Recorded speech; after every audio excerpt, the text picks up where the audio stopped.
Wetwogerera ng'abayizi mu masomero ga primary ne secondary bazzeeyo kukakalabya emisomo gyabwe egy'olusoma olusembayo nga bino byakukakasa oba ng'omuyizi anaasomesebwa okuva mu kibiina ky'abaddemu okudda mu kirala nga n'abo abali mu P7, senior 4 ne senior 6 beteekera kutuula bigezo byabwe bibajja ku mutendera gwe baliko okudda ku mulala. Wakati ng'abayizi bano bateekebwateekebwa okutuula ebigezo bino, abatandisi b'amasomero g'obwannannyini n'abo abakulira aga gavumenti mu disitulikiti y'e Wakiso balabuddwa obuteetantala kwenyigira ku kibba bigezo kuba yenna anaakwatibwa waakusibwa n'essomero liggalwewo kw'ossa n'okusazaamu ebigezo by'abayizi. Okulabula kuno kuvudde waakulira ebyenjigiriza mu disitulikiti eno Frederick Kiyingi Kinobe bw'abadde asinkanya abakulira amasomero gonna mu disitulikiti wali ku kitebe ky'abasomesa ekya Wakiso ng'olukuŋŋaana luno luteekebwa buli ku ntandikwa ya ttaamu okukuba ttooki mu mutwe banaatambuzaamu ttaamu. Manyi waliwo obuzibu bunene nnyo mu byenfuna naye abaana badde ku masomero.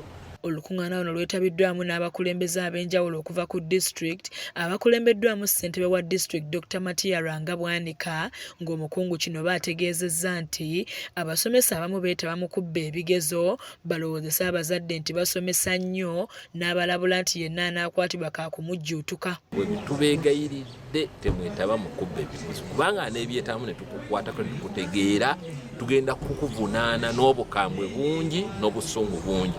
Alabudde ku bakulira amasomero kubafeera abakozesa amasomero gaabwe nga balimbalimba abazadde nti bakuwa abaana baabwe basale mu mawanga g'ebweru, n'ategeeza nti enkola eno etandise okulabikira mu masomero naye nabo tebatudde nga baakugirwanyisa. Tulina obuzibu mu masomero gaffe okusingira ddala masomero ga secondary yeeyita abantu abajja nga bazze n'enteekateeka nti bagenda kuwa abaana scholarships oba okusomera ebweru w'eggwanga.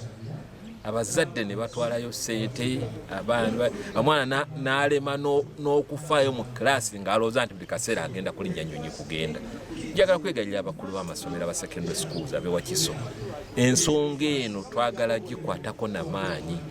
Wano ssentebe w'abakulu b'amasomero mu disitulikiti eno Bwambale William naye aliko obubaka bw'awadde basomesa banne omuli okusomesa abaana nga tebafudde nnyo ku nsimbi kuba omuyizi bw'agwa kiraga nti omusomesa y'aba alemereddwa okutuukiriza obuvunaanyizibwa bwe. Naye nga bw'osomesa abaana n'osomesa abaana 10 n'oyisako 5 n'osigazaamu 5 gwe ng'omusomesa oli omwana aba si yagudde naawe omusomesa oba ogoze eki oba ogudde naye kiba kitegeeza omulimu gw'oteekeddwa okukola tewakola ki tewagukola kubanga singa yali mugezi omwana ono yali badde abeera waabwe n'ajja n'ayita wisi naye okuba nti bamanya nti alina okufunayo omuntu wamuteekamu amagezi n'amulabirira n'amulungamya bulungi kukumuleeta ku masomero. Ono asabye abasomesa okufuna obudde beewummuzeemu n'okukwatagana ne bannaabwe nga bawaŋŋana amagezi ku ngeri gye banaakulaakulanyamu ebyenjigiriza, n'ategeeza nti nga 10 omwezi ogujja bakuŋŋaanirako awamu okwekuba mu ttooki ku bye bakoze. Abasomesa babanguddwa ne ku nkola y'okusomeseza abaana ku mutimbagano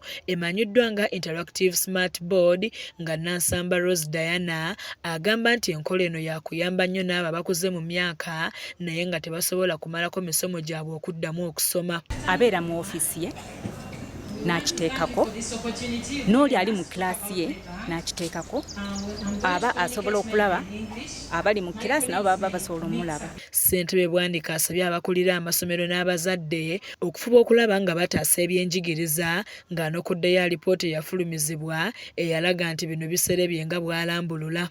Abaana abasinga tebategeera abakwata bukusu era buli lwojjawo kyakuta obukusu n'agenda ku TikTok so abaana abasinga bali artificial.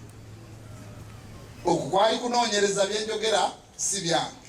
Kizza Peter yakusakidde eggulu lino ku lwa KSTV agaleero.